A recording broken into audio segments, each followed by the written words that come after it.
Ice കട്ട പിടിച്ചിരിക്കണൊക്കെ. ഈ ഫോറസ്റ്റിൽ പാമ്പുണ്ട് കേട്ടോ. ഇന്നലെ ഒരു പണ്ടാരം വെച്ച പാമ്പിനെ കണ്ടു. കുത്തനാളെ കയറ്റാനുള്ള ഇഷ്ട. ഈ ഒരു പിന്നൊടിഞ്ഞു പോയി. അപ്പൊ ഇത് മേടിക്കാൻ വേണ്ടി വന്നതാ. പിന്നെ ഇതാണ് ലാസ്റ്റ് റൂം എടുക്കൽ കേട്ടാ. കൂട്ടുകാരൻ എന്നിട്ട് പരിപാടി. എന്റെ പുതിയ വീട്ടിലേക്ക് എല്ലാവർക്കും സ്വാഗതം കേട്ടോ. ടെന്റിന്റെ ഉള്ളിലിരിക്കുക. ടെന്റിന്റെ ഉള്ളിൽ നിന്ന് പുറത്തേക്ക് ഇറങ്ങിയാളാ. പുറത്തോട്ട് തണുപ്പാ. ഇതിന്റെ ഉള്ളിൽ തന്നെ മുട്ട തണുപ്പാ. അതെ ഇത് മേലൊക്കെ ഉണ്ടല്ലോ ഐസും കട്ട പോന്നു. ചെറിയ ചെറിയ ഐസും കട്ടകള് തട്ടിപ്പ അമ്മാര് തണുപ്പാ. കയ്യൊക്കെ അതേ മരയിച്ചു. ഗ്ലൗ ഇട്ടിട്ടൊന്നും കാര്യമില്ല, മരയിക്കും. അപ്പൊ ഇനി ഇറങ്ങിയിട്ടൊരു കട്ടൻ ചായ കടിക്കണം. ബൈബിളൊക്കെ വായിച്ചതിന് ഇരിക്കുകയാണ്. കാലത്ത് എഴുന്നേക്കുമ്പോൾ തന്നെ ബൈബിൾ വായിക്കും. ആദ്യമൊന്നും ആ ശീലം ഉണ്ടായിരുന്നില്ല. വീട്ടിലായിരുന്നപ്പോൾ ആ ശീലമൊന്നും ഉണ്ടായിരുന്നില്ല. ഇപ്പോൾ ഭയങ്കര വിശ്വാസി കേട്ടോ. ഇപ്പോൾ ബൈബിളൊക്കെ വായിച്ചിട്ടാ ഒരു ദിവസം തുടങ്ങുള്ളൂ. അങ്ങനത്തെ കുറച്ച് വിശ്വാസങ്ങളൊക്കെ വന്നു ഇപ്പോൾ യാത്രയ്ക്ക് വന്നപ്പോൾ. ഇപ്പോൾ ഒരു കട്ടൻ അടിക്കണം. പിന്നെ ഇതിൻ്റെ മുകളിലൊരു മലയുണ്ട്. പറ്റുകയാണെങ്കിൽ അതൊന്ന് കയറി കണ്ടിട്ട് വേണം ഈ മലയോട് വിട പറയാനായിട്ട്. ടെന്റ് തുറക്കുമ്പോഴൊരു കാഴ്ച എങ്ങനെയാന്ന് നോക്കാം. ഒരു കൂട്ടം കണ്ടിയാലട്ടാ. അതൊക്കെ ഐസ് കട്ട പിടിച്ചിരിക്കണൊക്കെ. എൻ്റെ മോനെ അമ്മാര് തളപ്പായിരുന്നു. അമ്പോ ജാതി രസം. കാലത്തെ ഒരു സുപ്രഭാതം എങ്ങനെയാടാ. ഇച്ചിരി നേരത്തെ എഴുന്നേറ്റെങ്കിൽ ആകാശമൊക്കെ നല്ല ഭംഗിയിൽ കാണാറുന്നു. ഇതിപ്പോൾ ഇച്ചിരി നേരം വൈകി. 8 മണി 8:30 കണ്ടായി എഴുന്നേറ്റപ്പോൾ അല്ല, പ്രാർത്ഥന എല്ലാം കഴിഞ്ഞ് വന്നപ്പോൾ ആ നേരം ഇതാ. ടെൻറ്റിൽ നിന്ന് ഞാൻ പുറത്തേക്ക് ഇറങ്ങിയില്ല, തണുപ്പ് കാരണമുണ്ട്. ഇപ്പോൾ തീയിട്ടുണ്ട്, പുക വേണണ്ട. ഇന്ന് കട്ടനൊന്ന് മാറ്റി പാൽ ചായ ആക്കി. ഇത് കണ്ട പാൽപ്പൊടി എടുക്കണണ്ട. പാൽപ്പൊടി മേടിച്ചെന്നല്ലോ ഒരു പാക്കറ്റ്. അപ്പം ഇന്ന് പാൽ ചായ പടയ്ക്കാൻ വെച്ചു. കാരിയർമ്മ ഒരു സ്പോഞ്ചിൻ്റെ പീസ് വെച്ചു, ബാഗ് കീറാണ്ടിക്കാൻ വേണ്ടി. ഇതാകുമ്പോൾ സേഫ്റ്റിയിൽ ഇരുന്നോളും ബാഗ്. ഈ ബാഗൊക്കെ കീറി നാശമായി. ആദ്യമ കൊണ്ട് ഇരുമ്പിൻ്റെ കഷ്ണമല്ലേ, അതുമ്മ കൊണ്ട് ഇതേ തുളയൊക്കെ വേണണ്ട. ഇത് വേണ്ട കീറി പോകണത്. ഇവിടെ തുള വീണു, മൊത്തം തുളയായി. അപ്പോൾ അതാണ്ട് ഇത് ഇങ്ങനത്തെ ഒരു പീസ് വെച്ചു. ടെൻ്റൊക്കെ അയച്ചുകൊണ്ടിരിക്കുക. ഇന്നിവിടുന്ന് പോവാണ്. ആ മലയുടെ മുകളിലും കൂടി കയറിയിട്ട് ഇന്ന് ഇവിടെ തെറിക്കും. ഇതൊക്കെ ഇനി മടക്കണം. ബാഗൊക്കെ കെട്ടി എടുത്തു വെച്ചു. മല കയറാൻ വേണ്ടി വന്നേക്കാം. മലയും കൂടി കയറിയിട്ട് ഇവിടെ നിന്ന് പതുക്കെ ഇറങ്ങും. പിന്നെ ഒരു ദുഃഖകരമായ വാർത്തയുണ്ട്, അത് ഞാൻ പറയാം കുറച്ച് കഴിയട്ടെ. ആദ്യം മലയൊന്ന് കയറട്ടെ. വാ മല കയറാം. ചെറിയൊരു പൈൻ ഫോറസ്റ്റാണ്. എന്നിട്ടായാലും നമുക്കത് കാണാണ്ട് പോകണം നഷ്ടമല്ലേ. 2 ദിവസം കൂടെ കിടന്നിട്ട് ഈ മല കാണാണ്ട് പോയി കഴിഞ്ഞാൽ പിന്നെ അതിലെന്ത് അർത്ഥമുണ്ട്. അപ്പോൾ ഇത്രയും വലിയ മലയൊക്കെ കയറിയിട്ട് ഇത് കയറാണ്ട് പോയി കഴിഞ്ഞാൽ ഭയങ്കര നഷ്ടമാണ്. അപ്പോൾ അതുകൊണ്ട് കയറിയിട്ട് വായിച്ചു. ബൈക്ക് 2 അവിടെ വെച്ചു. പടക്കുതിര അവിടെ റെസ്റ്റ് എടുക്കട്ടെ. ഇതിലെ ഇങ്ങനെ മുകളിലേക്ക് ഇങ്ങനെ കയറണം. എന്നിട്ട് മുകളിലത്തെ കാഴ്ച നമുക്ക് അറിയണമല്ലോ. ഈ ഫോറസ്റ്റിൽ പാമ്പുണ്ട് കേട്ടോ. ഇന്നലെ ഒരു പണ്ടാരം വെച്ച പാമ്പിനെ കണ്ടു. എൻ്റെ മോനെ കണ്ടപ്പോൾ കിളി പോയി. എനിക്കടി പാമ്പിന് ഭയങ്കര പേടിയാ, ഇവനും പേടിയാ. ഈ സാധനം നമ്മൾ സൗണ്ട് ഉണ്ടാക്കിയിട്ടൊന്നും അനങ്ങളാ, അവിടെ തന്നെ കിടക്കാം. ആ നല്ല വിഷമുള്ള സാധനമാണ്.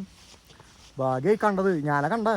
ഞാൻ ചുള്ളി ഓടിക്കാൻ വേണ്ടി പോയതാ കാട്ടിലേക്ക്. അപ്പോഴാണ് ഈ സാധനം കിടക്കണേ. വെയിൽ കാഞ്ഞ് കിടക്കാറുന്നു.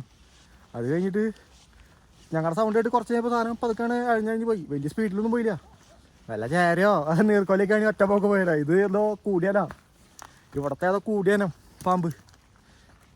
ഈ മലയുടെ മുകളിൽ നിന്ന് ഞാൻ സിറ്റി മുഴിക്കാൻ കാണാലോ. ആ കാണുന്നത് സിറ്റിയാന്ന് തോന്നണേ. എൻ്റെ ഒരു അറിവ് വെച്ച് പറഞ്ഞു കേട്ടോ. അവിടെ അധികം ഹൈവേ ഉണ്ട്, വണ്ടികൾ പോകണം. അത് വ്യൂ കേട്ടോ. അതിൻ്റെ മുകളിൽ കയറിപ്പേ ചെറിയൊരു കാടാണ്. ചെറിയ കാടെന്ന് പറഞ്ഞാൽ കയറ്റം ചെറുതാണ്, കാട് വലുതാ. ഈ വഴിക്കാണ് കയറി വന്നേ. ഇനി ഇങ്ങനെ യൂട്ടേൺ എടുത്ത് ഇങ്ങനെ കയറി കഴിഞ്ഞാൽ മലയുടെ ടോപ്പിലെത്തി. ഒമ്പോ ഇതിൻ്റെ മുകളിൽ കയറിയപ്പോൾ ജാതി രസമായിട്ടാ കാണാനായിട്ട്. ഇതിൻ്റെ മുകളിൽ ടെൻ്റ് അടിച്ചിങ്ങനെ മതിയായിരുന്നില്ല അല്ലേ. ഇതിൻ്റെ മുകളിൽ അടിച്ചിങ്ങനെ മതിയായിരുന്നു. ആ മലയൊക്കെ നോക്കി എന്തിട്ട് ഹൈറ്റ് മലയുടെയൊക്കെ. അതിൻ്റെ മുകളിലേക്കൊക്കെ പോകണ വഴി എങ്ങനെയാണോ. വഴി കിട്ടിയായിരുന്നെങ്കിൽ അതിൻ്റെ മുകളിലേക്ക് കയറായിരുന്നു. നമുക്ക് മണ്ടത്തരേട്ടാ ഇവിടേക്ക് വരാറുണ്ട്. ഇതിൻ്റെ മുകളിലേക്ക് ഞങ്ങൾ കയറിയുണ്ടായില്ലേ അതിൻ്റെ മുകളിലേക്ക്. ഇതിൻ്റെ മുകളിൽ ടെൻ്റ് അടിച്ചാൽ മതിയായിരുന്നു. മണ്ടത്തരായി. എന്ത് രസമല്ല കാണാനായിട്ട്. ഇത് കണ്ടിട്ട് ഇവിടുന്ന് ഇറങ്ങാൻ തോന്നല്ലോ. അത്ര ചെറിയ കാടൊന്നുമില്ലടാ. ഇത് അങ്ങടൊക്കെ പോയിട്ടുണ്ട് കാട്. മൃഗങ്ങളുണ്ടാവില്ലേ, മൃഗങ്ങളുണ്ടാവും തോന്നുന്നു. അറിയില്ല, നമുക്ക് അതിൻ്റെ ഡീറ്റെയിൽസ് ഒന്നും അറിയില്ല. നമ്മൾ കാട് കണ്ടു, കയറി ടെൻ്റ് അടിച്ചു. ആ കാട് കത്തിയതുകൊണ്ട് കരി പിടിച്ചിരിക്കുന്നുണ്ട്. കാട് കത്തിയണോ, വേനൽക്കാലത്ത് കത്തിയണ്ടാവും. എന്തായാലും അടിപൊളി ആംബിയൻസ് അവിടെ നിൽക്കാനായിട്ട്. മുകളിലേക്ക് കയറാം. കഥ പറഞ്ഞൊന്ന് മുകളിലേക്ക് കയറാൻ മറന്നു. ഈ മലയിൽ ടെൻ്റ് അടിക്കാനായിട്ട് കിടന്ന സ്പോട്ടുകളുണ്ട്. ആ കാണുന്ന ഒരു കിടന്ന സ്പോട്ടാണ്. അവിടെ ടെൻ്റ് അടിച്ച് കഴിഞ്ഞാൽ എന്ത് വ്യൂ കിട്ടും. കാലത്ത് തന്നെ രാവിലെ എഴുന്നേൽക്കുമ്പോൾ എന്തൊരു വ്യൂ കണ്ട് എഴുന്നേക്കാം. അടിപൊളി സ്ഥലം. ഇഷ്ടംപോലെ പൈൻ മരത്തിൻ്റെ കൂമ്പ് കിടക്കുന്നില്ല. ഇതൊക്കെ ഇട്ട് കഴിഞ്ഞാൽ ചറ പറയാന്ന് കത്തിപ്പോവും. തീയക്കട സുഖമാണ് ഈ സാധനം ഉണ്ടെങ്കിൽ. ഒരു 3/4 ഭാഗത്തോളം കയറി വന്നു. ആ വഴിക്കാണ്ട കയറി വന്നേ. ഈ വഴിക്ക് കയറി വന്നേ. ഇനി ഈ വഴിക്കാണ് കയറി പോകണം. കുറച്ച് നേരം കയറാണ്ട് ടോപ്പിലേക്ക്. കാട് കയറുന്നൊരു പ്രത്യേക സുഖാട്ടോ. ഇവിടെ നിന്ന് ഇറങ്ങാൻ തോന്നില്ല. സിറ്റിയിലൊക്കെ വന്നു കഴിഞ്ഞാൽ മടുത്ത് പോസ്റ്റാ സംഭവം. നടന്നു വന്നപ്പോഴേക്കും കതച്ച് ഉപ്പടളക്കി. പക്ഷേ ഇതിന് മുകളിൽ വന്നു കഴിയുമ്പോൾ ജാതി രസാ. ഓയിലൊരു മിഠായി എടുക്കുന്നുണ്ട്. അതുകൊണ്ട് ഞാൻ ചിലപ്പോൾ പറഞ്ഞാൽ മനസ്സിലാവില്ല കേട്ടോ. മിഠായി തിന്നേ മിഠായിക്ക് അഡിക്റ്റ് ആവുന്നു പറയണ്ട. ഇനി മിഠായി ഇല്ലാണ്ട് പറ്റില്ലാണ്ട് ചെട്ടുപോലേക്ക് നിർത്തിയപ്പോൾ മിഠായി തീറ്റായിപ്പോൾ എന്തിട്ട് ചെയ്യാം. മേളിലെന്തോ കാണുന്നുണ്ട്. എന്തോ വാട്ടർ ടാങ്ക് എന്നാണ്ട് സെറ്റപ്പാന്ന് തോന്നുന്നു. വാട്ടർ ടാങ്ക് ആണെങ്കിൽ കുറച്ച് വെള്ളം കുടിക്കാം. കുത്തനാളെ കയറ്റാനുള്ള ഇഷ്ടം. ഏറുമ്പേക്ക് ഉപ്പാടളകൂല. ദൈവമേ മുകളിലുള്ളത് വാട്ടർ ടാങ്ക് ആയി മതിയായിരുന്നു. അല്ലെങ്കിൽ പെട്ടുപോകും. വെള്ളം താഴ്ചിട്ട് തൊണ്ട പൊട്ടി. വാട്ടർ ടാങ്ക് തന്നെയാട്ടോ. ഇതിൻ്റെ മുകളിലേക്ക് കയറുമ്പോഴേക്കും കിതച്ചു പടളകി. ഇതിൻ്റെ മുകളിൽ ഇരിക്കാൻ സെറ്റപ്പൊക്കെ ഉണ്ട്. കുറച്ച് നേരം ഇവിടെ ഇരുന്ന് റെസ്റ്റ് എടുക്കാം. കിതച്ചിട്ട് പറയാൻ പറ്റില്ല. പക്ഷേ കയറി വന്നപ്പോൾ സന്തോഷം. അയ്യോ ഇവിടെ വെള്ളമുണ്ട്. ഇവിടുന്ന് കുറച്ച് വെള്ളം കുടിക്കാം. വെള്ളം കുടിച്ചപ്പോൾ എൻ്റെ മോനെ ഒന്നും വേണ്ട സ്വർഗം കിട്ടിയ ഫീലായിരുന്നു. ഇപ്പോൾ ഈ വാട്ടർ ടാങ്കിൻ്റെ മുകളിൽ കയറി കാറ്റുകൊണ്ടിരിക്കുന്നുണ്ട്.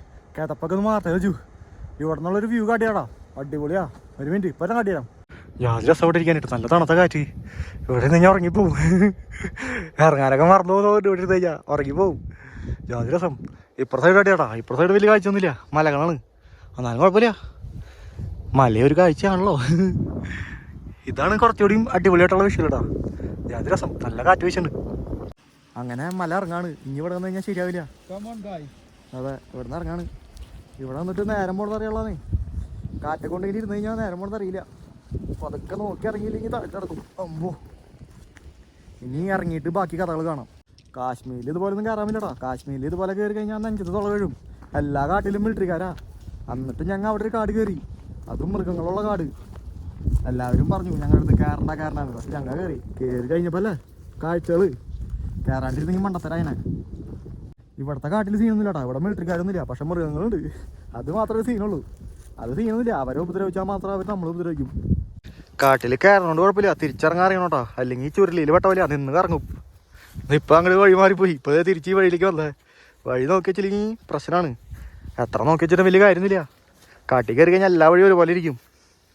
ഹിമാചൽ പ്രദേശിൻ്റെ തലസ്ഥാനം എന്ന് പറയുന്നത് ഷിംലയാട്ടാ. ഷിംലയിൽക്കൂടെ ഞങ്ങൾ വന്നേ. വെറുതെ അല്ല അവിടെ ഇത്ര ബിൽഡിങ്.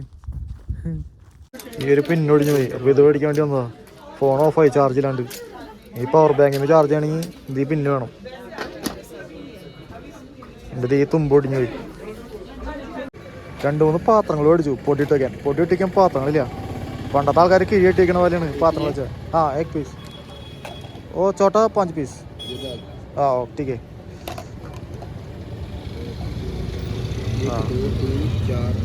ആ ठीक है. ചെറുതൊരു 5 ഒരു വലുതും മേടിച്ചു. വലുത് പഞ്ചസാര വയ്ക്കാൻ. ഒരു ചായ പിടിക്കാൻ നിർത്തി. ഫോണിൻ്റെ മറ്റേ അഡാപ്റ്ററില്ലേ ഒട്ടിക്ക് അത് മേടിക്കാൻ ഇപ്പോൾ താടി ഒന്ന് സെറ്റാക്കി. ചുമ്മാ ഒന്ന് ഷേപ്പ് ചെയ്തു. കാടന്മാരെ പോലെ കഴിച്ചാൽ കുറേ നാളായി. നാട്ടിൽ നിന്ന് വന്നപ്പോൾ താടി ഒന്നും ചെയ്തിട്ടില്ല. താടി ഒന്നും ചെയ്തോളാം, മുടിയൊന്നും ചെയ്തോളാം. ഒരു പ്രാവശ്യം കണ്ട് ട്രിമ്മർ വെച്ച് ഞാൻ തന്നെ ട്രിം ചെയ്തു. ഇപ്പോൾ ട്രിമ്മറൊന്നുമില്ല. അതുകൊണ്ട് കടയിൽ കയറി ചെയ്തത്. ട്രിമ്മർ ഉണ്ടായിരുന്നെങ്കിൽ ഞാൻ തന്നെ ചെയ്യുള്ളായിരുന്നു. ഞാൻ ചെയ്തിട്ട് മെനിയാവുള്ള. ചായയുടെ കഴിഞ്ഞു. ഇനി സ്റ്റേക്കുള്ള പരിപാടി നോക്കണം. അതിനൊപ്പാണ് ഞാനുള്ള സ്ഥലം പറയാം. കഥ പറഞ്ഞതിൻ്റെ ഇടയിൽ അത് പറയാൻ പറഞ്ഞു. സൊലാൻ എന്ന് പറഞ്ഞ സ്ഥലത്താണ് ഞങ്ങളുള്ള. ഇവിടെ നിന്ന് പോകാൻ നോക്കട്ടെ. ഇനി പോയി എവിടെയെങ്കിലും കിടപ്പാടൊന്നും സെറ്റ് ചെയ്യട്ടെ. അല്ലെങ്കിൽ രാത്രി ഇവിടെ കിടന്ന് കറങ്ങി കിടക്കേണ്ടി വരും. മഞ്ഞത്ത് പറ്റില്ല കറങ്ങി കിടക്കാൻ. ഒരു 5 മണിക്കാകുമ്പോഴേക്ക് സ്റ്റേ കിട്ടില്ലെങ്കിൽ തണുപ്പത്ത് നമ്മൾ വിറച്ച് ചാവും. അതമാതിരി തണുപ്പാ. ഇന്നൊരു ഹോം സ്റ്റേ കിട്ടി 500 രൂപയ്ക്ക്. അപ്പോൾ അതാണ്ട് ഹോം സ്റ്റേ എടുത്തു. ഫോണിലും പവർ ബാങ്കിലൊന്നും ചാർജ് ഉണ്ടായില്ല. പിന്നെ ഇതാണ് ലാസ്റ്റ് റൂം എടുക്കൽ കേട്ടോ. ഇനി ഇങ്ങനെ ഒരു പരിപാടി ഉണ്ടാവില്ല. കാരണം ഇനി ഒറ്റയ്ക്കാണ് യാത്ര. അവൻ നാളെ പോകും. അവനുള്ളതുകൊണ്ടാണ് ഇങ്ങനെ റൂം എടുത്ത് കിടക്കണതൊക്കെ. ഇനി എത്ര തണുപ്പായാലും ടെൻറ്റിൽ തന്നെയായിരിക്കും കിടപ്പൊക്കെ. അപ്പം ഇന്ന് ലാസ്റ്റ് മലകയറ്റാണ് കേൾക്കണേ. എൻ്റെ പോലെ ഇതൊക്കെ ഇനി ഒരു ഓർമ്മയായില്ലേ. നാളെ പോവും. വിഷമമുണ്ട്. അപ്പം എല്ലാവരും ഈ വീഡിയോ കയറി കാണാം. കണ്ടിഷ്ടപ്പെട്ടാൽ ലൈക്ക് ചെയ്യുക. ഇഷ്ടപ്പെട്ടിട്ടൊന്നും ചെയ്യണം. നമുക്ക് നല്ല വീഡിയോ ആയിട്ട് പിന്നെ കാണാം. Okay bye.